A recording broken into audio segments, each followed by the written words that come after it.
Welcome to another edition of the HBD Chat. I'm your host, James Hansen. Today, Dr. Harrison is talking to the Reverend Dr. LoraKim Joyner about parrots, conservation, and all kinds of related topics. Dr. Harrison? Thank you, James. Good morning, Dr. LoraKim Joyner, better known to me as Kim. What a wonderful opportunity to speak with you today, Kim. Maybe you could start off by giving us your brief introduction of like you did with the Wildlife in a Changing World video the other day. And I thought that was probably the best way to introduce you, is let you do it. So maybe you could give us just a brief summary of who Dr. LoraKim Joyner is. Yeah, there's that name change I had, and maybe one way of introducing myself is saying that I did do a name change. I used to go by Kim, and then why all of a sudden LoraKim? And it's because I worked with the yellow-naped Amazon in Guatemala for many years, and I had to leave the country during the Civil War there, and I wanted to honor the bird that I had worked with, and in Spanish that species is called Lora. And my middle name is Lorraine, so when I came back to the States, I just did a name change, so that when you say my new name, LoraKim, we're honoring the yellow-naped Amazon, and we're also saying parrot. And so I really, so that's the name change. And if everybody's out there wondering why you're skipping over it, is because it's harder for the people who knew me way back then to do that switch. Well, thanks for having me. It's just great here to be with y'all and be a part of this. I love talking parrots with you all. And I have been touring parrot conservation for a really long time. It's going on about 34 years. I am a wildlife veterinarian specializing in parrot conservation and conservation medicine. Work just in the Americas, and all that comes through as being a co-director of One Earth Conservation. And we have two pieces in One Earth Conservation. One is working with people where they are for them to do parrot conservation in their communities in the Americas. And then we have this whole other aspect we call it our Nurture Nature program, which is supporting people more with resilience and with understanding of who they are and who parrots are and other animals. And so I'm co-director of that. I'm also a certified trainer in nonviolent communication. And I picked that up because conflict and the lack of social capital is the biggest reason for conservation projects to fail. It's one of the biggest, at least. And then I'm also a Unitarian Universalist minister, and had served congregations as a minister for 10 years, and now I'm affiliated with the community. So my ministry is parrot conservation. And then tell us about your connection with the divinity work you're doing. Well, that's another great way of introducing me, because I don't know if any of the people can see what I'm wearing. I'm wearing both a clergy collar and veterinary scrub suit that is sort of brightly colored with parrots. It is the way I work, whether I'm doing congregational work as a minister, Unitarian Universalist minister, any of the work that I do in the United States, I put on both of these. And it's to say that bodies are important, all bodies matter, and that we want to hold before us that parrots, for instance, are really important, and that we are here to care for them. So I kind of mix the sacred and the spiritual with the veterinary work, and saying that my care in the world, my ministry in the world, is to care for all bodies. So that's why I'm dressed like this. And of course, there's a whole story about why I was a wildlife veterinarian and then went to divinity school and to do congregational work. I don't know if we want to get into that now or sometime later. Well, after going back and reading your book, I found that was basically your biography of how you and I got to know each other, who we all worked with in the aviculture world. And those are very, very important things. I think someone should go back and read your book and get in touch with all that. But the thing that's jolted me the most recently, Kim, is, if you don't mind, I'll call you Kim.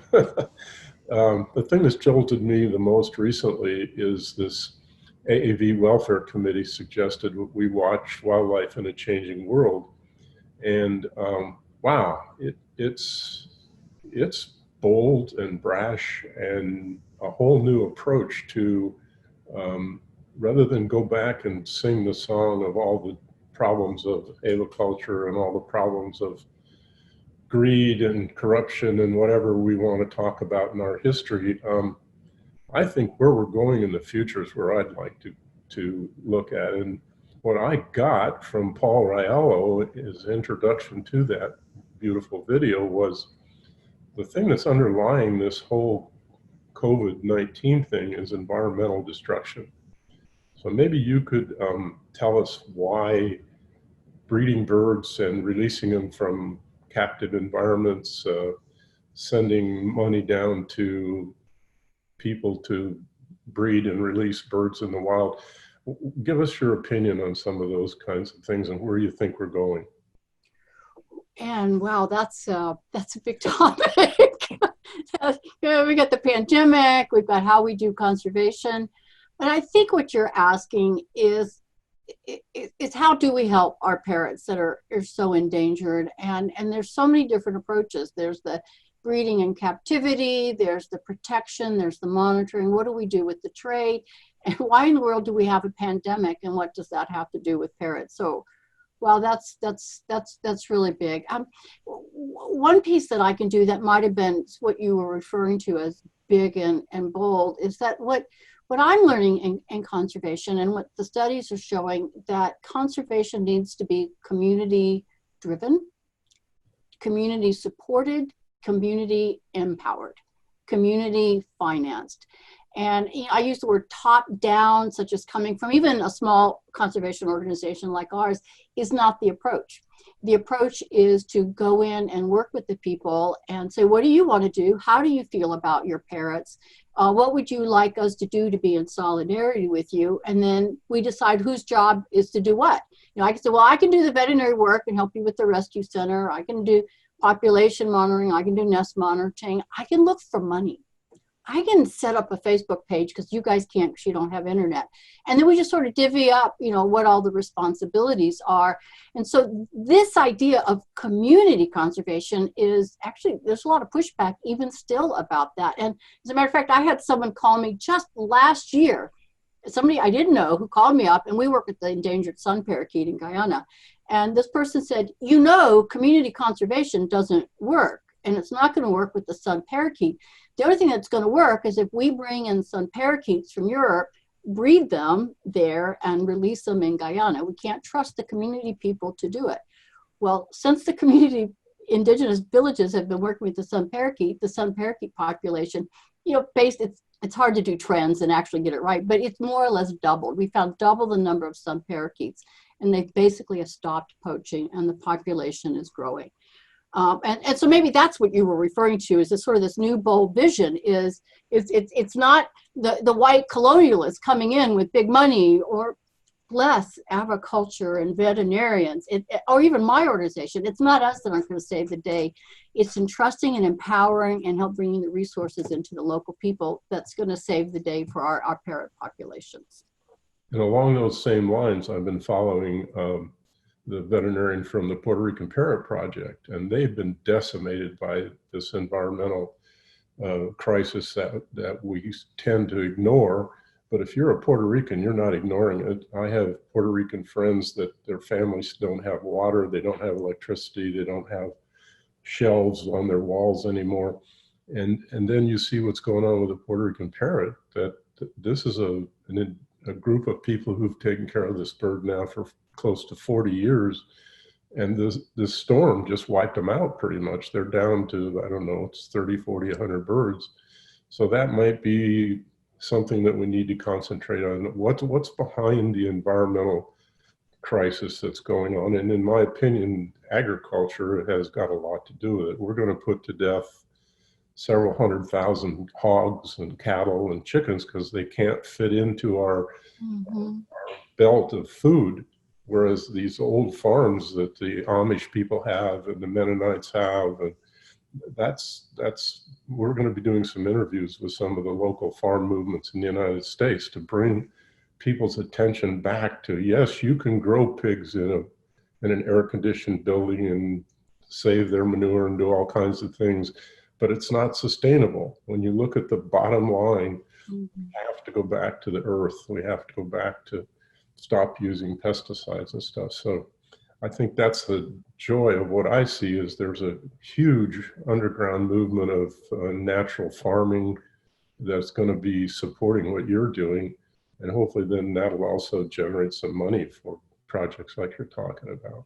Well, if I may, the Puerto Rican parrot and the hurricanes, it's a great example of what I think you were getting at. What is the connections between oppression and colonialisms, extraction economies, climate change, loss of biodiversity, and what do the parrots have to tell us about that? So in Puerto Rico, maybe there was 1 million parrots before Christopher Columbus came, and on his very first voyage took Hispaniola parakeets from Hispaniola back, and then he went to Puerto Rico. And then in the 1970s, we were down to 13 birds in the Puerto Rican island. And so what drove that? Well, a lot of it was the sugarcane industry, monoculture, and this is a long history, but then the United States came in and invaded Puerto Rico. They collapsed the real, they collapsed the peso that was in Puerto Rico. So even big money U.S. interests could come in and make even bigger money. And that extra push for agriculture pushed, maybe we had 500 Puerto Rican parrots and dropped us down to the 17. So here we have as an island that's been decimated by colonialism and then invasion from the United States, economic depression. The habitat is fragile, the people are fragile, the economies are at least. The birds are almost gone, even though they were up to about 500 parrots before both hurricanes came. And then the hurricanes come. So the people and the parrots are suffering from the colonialism and the extraction economies made more vulnerable. And so climate change is just making all that worse. And so we can see the intersections of wildlife trade, people doing well, and basically is how we need to reevaluate how we do our economic policies to support people where they are. If the island had greater health in the environment, the people would be healthier and the parrots would be healthier. Yeah. And they could withstand the hurricane better and climate change. Yeah, I was lucky enough to travel with 2 veterinary couples this last year through the Caribbean. And I wasn't in good enough shape to do all the walking that the other couples did, but it was amazing how exactly what you're talking about. The young men on those islands that we stopped in were selling hot pad holders and, things they'd made in their homes, or something they bought from China that looked like something from the Caribbean. Mm-hmm. And I didn't see any agriculture there anymore. If it wasn't for those cruise ships, those places would basically go under. And then you find that there's a couple parrots on one of those islands in a sanctuary there that nobody I've ever talked to knows anything about them. So it's like you've got these multi-million-dollar corporations taking over the islands, and they're not concerned about what's going on in the island other than how can we keep these people here for a couple of days, entertain them, and move them to the next place. So we've got a big uphill climb if we're going to change countries, actually, not just businesses. But I think looking the force behind that big boat was Germany. And if we go back over the history of zoos and wildlife parks, they almost all started, at least in the modern era, in Germany. So it's be interesting to get those groups to support us. Right. We need all of us. There's, conservation is an art. It's messy. There's no one solution for every species and region and culture and organization personality. So we don't want to say we can't use zoos or we can't use aviculturists or we can't use community people. We don't know. And so we just have to try everything and be honest about our failures. That's one thing we're not so good at in conservation, is fessing up that we wrote these grants to say we would reduce the poaching by 100% and we don't, and why don't we? And so we have to be really honest about what we're doing and how much money it's costing to do that. And we really need that kind of honesty, because what happened in Puerto Rico has been happening for 500 years all over, and I work in just the Americas. And so I sort of have a saying that if the people aren't doing well, the parrots aren't doing well. If you've got high poaching and habitat degradation, it coincides with the people. In a way, the parrots are a bioindicator. If we have our relative densities of parrot population shifted, which I mean by the macaws and the talking parrots have been just wiped out. Check out what's going on with the people, and you will find a corresponding lack of well-being in the people as well. I think one of the things that I've learned trying to get back involved with the avian community is that I did alienate some people along the ways with comments about being a recovering aviculturalist and being involved in conservation. But one of the things that I think you and I both want the aviculture world to know is we're not going to take everybody's birds away from them. We do want to see some type of tightening of the issue of moving birds around the world. Could you address some of that just a little bit? How we're not going to go into everybody's home tomorrow and take every cage bird away. That's the first thing. But how are we going to deal with breeding endangered species and moving endangered species between countries and states? Are those things that we're going to get some cooperation with? Right. How do we the issue of especially in the parrot world, the sort of the captive parrot people and the wild bird people. So how do we deal with it? Well, maybe I'll just tell a little story about myself. I came up out of aviculture. I was aviculture veterinarian for several of the largest collections in the world. It's where I could find work, and I love birds. I wanted to be next to birds. I had pet parrots, and I had to care for them and be with them. So I understand why people want parrots in their homes. I understand why veterinarians are taking care of animals, in my opinion, that should be flying free. I understand why we have aviculturists and breeders and traders. I understand poachers. I mean, I get it. They have the same needs and they value their birds, just perhaps with a different expression of how they handle them. So it's not a holier than thou proposition to say we really need to look at our birds in captivity. But after working with wild birds for so long and seeing their complex social structures and who they are and how they act, I cannot bear to see them. I cannot bear to see them that they don't lead a life that they choose. Flying, scarlet macaws flying 10s and 20 kilometers a day, playing and roughhousing and having families and making love and hunting and doing all these incredible things they do. That my worldview is that humans do not have the right to choose for other beings how to be unless they absolutely have to help the species or the individual. So in the case of all these captive birds we have in collections and in people's homes, take care of them where they are. But the reality is those birds in your homes are low probability that they're ever going to do anything for conservation. It's too dangerous to move them around because of disease, and it's really expensive.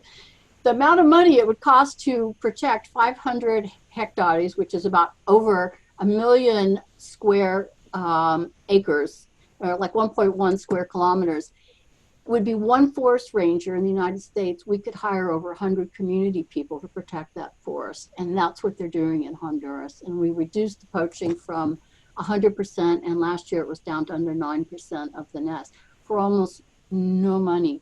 And we don't have to reintroduce birds. We don't have to put them through captivity.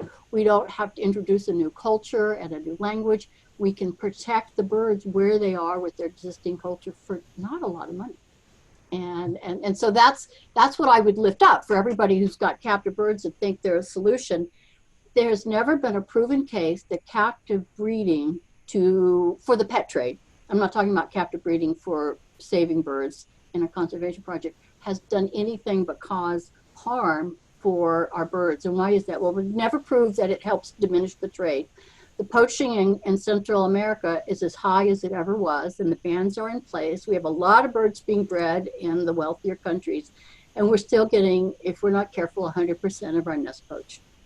The markets have just shifted. And so that's why I think we need all of us, and we need role models. So what if all the agriculturists and the pet bird owners say, we love our parrots and we want them flying free? So we'll say that no cage is big enough. We will say that we have to reduce the demand internationally to set an example. It doesn't mean you're wrong for having birds in your home. My gosh, no, we love that. But we need to face the reality that it's not good for the birds and it's fueling a demand. So that's why I say no cage is big enough. Do you think the rehabilitation projects that we see popping up all over the country, you know, the aviculture community feels that there's a lot less unwanted birds than the rehabilitation people. The rehabilitation people say there's several million birds around the world in various rescue facilities. And then I've got some dear aviculture friends. In fact, we just interviewed one last week, Patricia Anderson, who feels that those statistics aren't quite accurate and there's not as many unwanted birds as people are saying. But as long as there's 1,000 unwanted birds living in a crumbing situation, then I think people who have birds in captivity might want to support people like Todd Driggers and Phoenix facilities that, you know, if we've got birds, let's take good care of them. But what do we do to stop this insane destruction of our habitats? And I think that, you know, ecotourism, could you maybe, because I was originally with Charles Munn and going to Tambopata and working with Eduardo Nycander and later Brightsmith and everybody that went down there. But I don't get that the community there, now maybe I'm wrong because I haven't been back in years, but is ecotourism working as well as what you're suggesting, more of a community up rather than ecotourism down? Like I said, nobody's got a solution to conservation, and it could be different in every area. For instance, I work in, one of our projects is in Moskitia, Honduras. It's very remote. We could even say it's dangerous. There's not a lot of infrastructure there. So although it's wonderful, it's a great place to go, you're probably not going to get frontline tourists there to support the conservation efforts. We did build a research and visitor center there. We still have plans that we could develop that, but it's a long haul. As opposed to like the sun parakeet in Guyana, it's English speaking, it's safe. You could get there by plane and car. The guides speak English. It's a beautiful endangered parrot. And when I was there in February, they were just bringing in one tour after the other. And yeah, we're supporting with ranger stipends right now, but the goal is that they'll bring enough in with tourism that they can support their parrots where they are. So there are cases where, wow, it really works. And there are cases where it just isn't going to work. And so we just have to try. Everyone has to try in their area with their species. But here's sort of the big view, especially in this time of the pandemic. Do we want to be relying on the fossil fuel industry, which gets these tourists there, to support conservation? Do we want to do that? Because like right now, the consultants, the people from outside of communities can't move around. It's just beginning to let up in some of our communities. So all our projects that we're relying on outside people who didn't live in the community, those people had to stop. I've been in the country for almost 2 months now. I can't go visit and do my work except for long distance. But our projects that are community-based have never stopped because they live where they are and they can do the work. And so we're in some ways, I'm not saying we're saving money, but I had 2 plane trips cancel. So we can shift that money to pay more people to do the work there. So I just have to wonder, is ecotourism, we need to question that. Maybe that's not the way we want to support conservation. And so there's a movement to do high level foundations, and I know corruption is a problem, and transparency, so that we shift the resources from the wealthier neighbors and manage to do so. It's community driven where the people are. From where we are, we help them do the work. It's the way it's going to work. It's less expensive to do, and we don't rely on the fossil fuel and a consumption economy to save the birds while we're also killing the planet. How much work are you doing with the Tropical Conservation Institute? You fill us in a little bit about them? I can't tell you a lot. I know Paul from way back. Like, I think all parrot people never really die. We just keep doing our parrot work. And so I know him from way back. We just came together to try to put out these webinars on parrot conservation in crisis. And so we partnered up with that. And that's about the extent of our association right now. They're interested in us because we're community associated. We have a strong ethic on caring for people in place and parrots in place. So I think they're interested in perhaps doing more collaborative work with us. And we're always looking for collaboration, working with people, and how can we help their dreams come true and help them do the good work. And One Earth, we're small. We cannot do it ourselves. And so it's also a lot more fun to work with people. So we're just kind of hanging around them a little bit to see how we can do some projects together. Maybe you could also give us a few more minutes on nurture to nature, or nature to nurture, and your philosophy there. I know myself, I've been on a spiritual journey for a long time, and I find myself going to the mountaintop and down to the valley and up to the mountaintop and back to the valley. And that rock that I need, that spiritual connection, seems to come from sitting out on my patio and watching birds, like you say in your. So maybe you could give us a little insight as to how you feel that's affecting humans, their relationship with the earth, Mother Nature, and birds. Well, there we are with another conversation that could go a lifetime. And I'm with you. I get so much out of watching birds as well. Since I was a small child, that was where I went to, was the words and the birds. I worked in Guatemala during the Civil War, and working on Frontline, one of the first parrot conservation projects in the Americas in the 80s and 90s. And it was a devastating time for me. I had burnout, post-traumatic stress syndrome. I had to leave avian medicine. I had to get away from it. And so I say all that to say that being on the front lines, which I would dare to say all of us are, with ecological loss and climate change and species extinction, it takes its toll. And so what I wanted to do was, coming through the journey that I did and the tools that I picked up, was to try to help other conservationists, other animal lovers, other people who just said, how can I bear up with the tragedy? And I think we have to face the tragedy to be able to hold the beauty and stay present to do all that we can. So our Nurture Nature program is how to nurture yourself by understanding all of who you are and all of who nature is. And we have all these practices and books and materials and videos to help you, well, as Rumi, as the poet would say, is let you do the beauty that you are. And so to really have confidence in the beauty in yourself, face the tragedy of parrots in crisis, and then let's all go do something about it.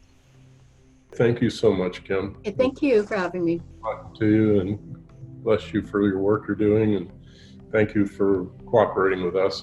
It's going to be a great challenge for us to keep lifting ourselves up and stay out of the mud. Thank you. Best to you. Thanks for tuning in to the HBD Chat, a production of HBD International Inc., Harrison's Bird Foods, and Wild Wings Organic Wild Bird Foods. We're always looking for interesting guests and new topics to discuss. We'd love to hear your feedback and thoughts about this podcast. Connect with us on Facebook, Instagram, and our YouTube channel.